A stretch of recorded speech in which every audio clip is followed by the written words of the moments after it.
আর মাত্র মাসখানেকের ব্যবধানেই পর্দা উঠতে যাচ্ছে বহুল আকাঙ্ক্ষিত এশিয়া কাপের। সংক্ষিপ্ত ফরম্যাটের এই আসরে টাইগারদের টি-20 স্পেশালিস্ট খ্যাত সাব্বির রহমানের দলে জায়গা পাওয়া নিয়ে রীতিমতো স্বপ্নের জাল বুনেছিল তার ভক্ত সমর্থকরা।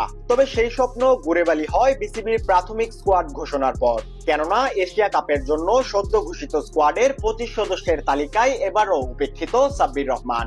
আসরটিতে বাংলাদেশের হয়ে এ যাবৎকালের সর্বোচ্চ রানের মালিক সাব্বির, তাই স্বাভাবিকভাবেই তার অনুপস্থিতি আক্ষেপে ভাসিয়েছে গোটা টাইগার ক্রিকেট প্রেমীদের। তবে দলে ফিরতে না পারার আক্ষেপ এবার যেন শক্তিতেই রূপান্তরিত করলো জনপ্রিয় এই ক্রিকেটার।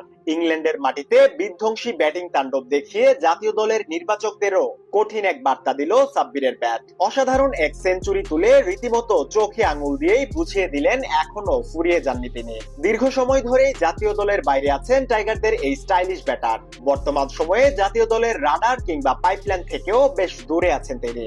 তাকে নিয়ে তেমন কোনো পরিকল্পনাও দেখা যায়নি বিসিবির। তাই সম্প্রতি ইংল্যান্ডের এনসিএল প্লাটিনাম এলিট ডিভিশনের লিগে কুমিল্লা ওয়ারিয়র্সের হয়ে খেলছেন জননন্দিত এই তারকা। নির্বাচকদের নজরে না থাকলেও ইংল্যান্ডে বেশ ভালো সময় কাটাচ্ছেন তিনি। তারই ধারাবাহিকতায় এবার ঝড় তুললেন এলিট ডিভিশন লিগে। এদিন জিএনজি সানডের বিপক্ষে আগে ব্যাট করতে নামে সাব্বিরের দল, যেখানে মাত্র 53 রানে 3 উইকেট হারিয়ে শুরুতেই বেশ ভালো বিপাকে পড়ে যায় কুমিল্লা ওয়ারিয়র্স। এমন অবস্থায় দলের রক্ষাকর্তা হিসেবেই আবির্ভাব হন সাব্বির। শক্ত হাতে ধরেন দলের হাল। শুরুতে কিছুটা ধীরগতির ব্যাটিং দেখালেও সময়ের সাথে সাথে নিজের আগ্রাসী রূপে ফিরেন টাইগার তারকা। দলের হয়ে পুরো ইনিংসেই প্রতিপক্ষ বোলারদের তুলোধুনা করেন তিনি। অসাধারণ এই ইনিংসে মোট 14 বাউন্ডারি আসে সাব্বিরের ব্যাটে, যার মধ্যে 12টি 4 এবং 2টি ছক্কা হাঁকিয়ে সবাইকে তাক লাগিয়ে দেন সাব্বির। তার ব্যাটিং এ এদিন রীতিমতো দিশেহারা হয়ে পড়ে জিএনজির বোলাররা।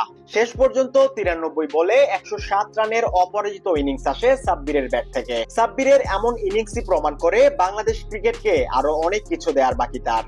বিশেষ করে টি-20 ফরম্যাটে এই মুহূর্তে তার উপস্থিতি অত্যন্ত জরুরি দলের জন্য। বাংলাদেশের ক্রিকেটে অসীম সম্ভাবনা নিয়ে হাজির হয়েছিলেন সাব্বির রহমান, তবে সময়ের আবর্তনে হারিয়ে গেছেন তিনি। যদিও ফিরে আসার চেষ্টায় দীর্ঘদিন থেকেই সংগ্রাম করছেন তিনি। এর আগে সবশেষ বিপিএলেও চমক দেখিয়েছে সাব্বির। ব্যাট হাতে ঢাকা ক্যাপিটালসের হয়ে 160 স্ট্রাইক রেটে মাত্র 9 ইনিংসেই 189 রান করেছেন জনপ্রিয় এই তারকা, যেখানে ব্যাটিং গড় ছিল প্রায় 31.50। 82 রানের রেকর্ড গড়া ইনিংসের পাশাপাশি ছক্কাও হাঁকিয়েছেন মোট 18টি। তারপরও কেন বিসিবির নজরে নেই তিনি? এই প্রশ্নের উত্তর হয়তো জানা নেই কারোরই।